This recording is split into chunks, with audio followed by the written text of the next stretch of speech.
కూటమి పాలనలో భూదందాలు పెరిగిపోయాయని బొబ్బిలి మాజీ ఎమ్మెల్యే వెంకట చిన్న అప్పలనాయుడు అన్నారు.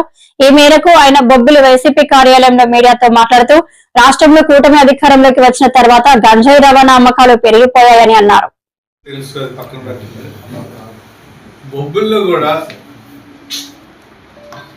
అరాచకాలు పెరిగిపోతున్నాయి, గంజాయి అమ్మకాలు పెరిగిపోతున్నాయి, విద్యార్థులు పాడైపోతున్నారు, విద్యార్థులు హెరాస్మెంట్ చేస్తున్నారు, మా మహిళల విద్యార్థుల్ని భూ కబ్జాలు అయిపోతున్నాయి.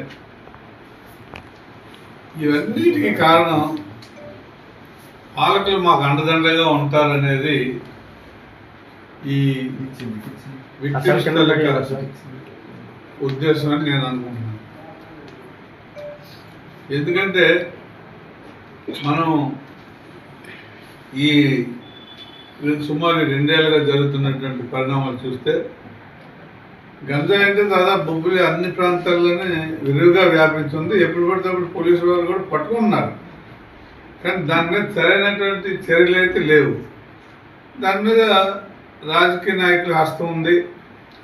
వాళ్ళ తాలూకా మనుషుల్ని వాళ్ళు సేవ్ చేసుకోవడానికి పోలీసు వారిని ఇన్ఫ్లుయెన్స్ చేయడం ఇలాంటివన్నీ జరుగుతున్నాయి అనేది మనకు స్పష్టత వచ్చేస్తుంది. ఉదాహరణకి ఈ మధ్యన కోమటిపల్లిలో గంజాయి దొరికింది, దాని మీద ఆడపిల్లల హెరాస్మెంట్ జరగడం జరిగింది.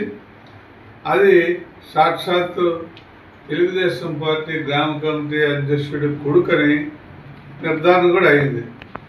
పోలీసు వారికి కూడా ఆ విషయం కొంచెం దాటవేయడానికి ఒక ప్రయత్నం జరిగినప్పటికి కూడా మీ పత్రికలు, మీ ఛానల్స్ రాసిన దాన్ని బట్టి దాన్ని మళ్ళీ డిఎస్పీ గారు ప్రత్యేకమైన శ్రద్ధ తీసుకుని తిరగదోడవలసి వచ్చిన పరిస్థితి కూడా మీ అందరికీ తెలుసు, ప్రత్యేక నేను చెప్పక్కర్లేదు.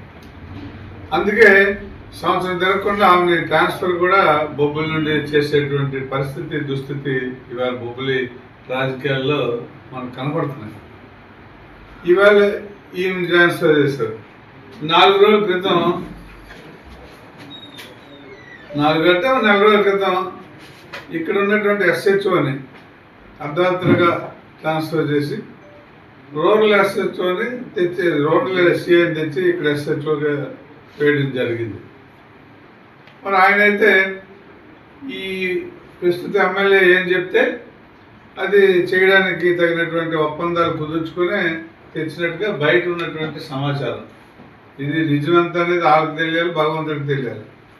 ఎందుకంటే ప్రజల నోటు ఎవరు మోసుకోలేరు కాబట్టి, మోహించలేరు కాబట్టి మీ దగ్గర ఉన్న సమాచారమే మా దగ్గర ఉంది. అయితే మీరు పత్రికలు కాబట్టి మీరు డైరెక్ట్గా అనలేకపోవచ్చు, అనవచ్చు.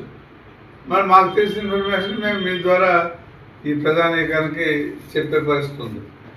అలాగే పట్టణంలో ఈ మధ్య ఒక హత్య జరిగింది. ఆ హత్య యాక్చువల్గా వాళ్ళ అబ్బాయి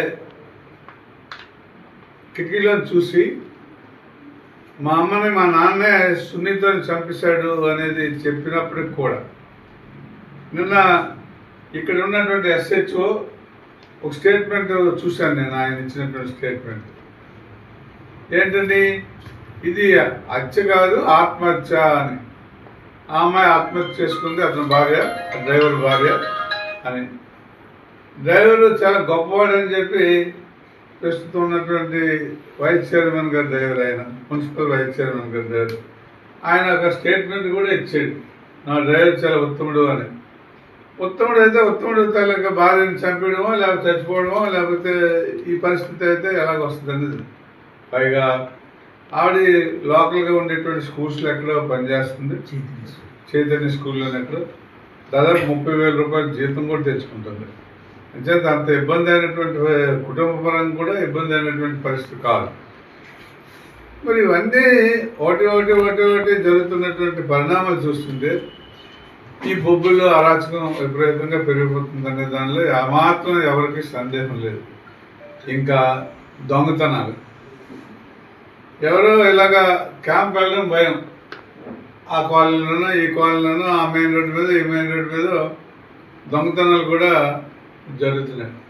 అయితే పోలీసులు సమర్థులా అనేది మీకు తెలియాలి, సమర్థులనే అనుకుందాం.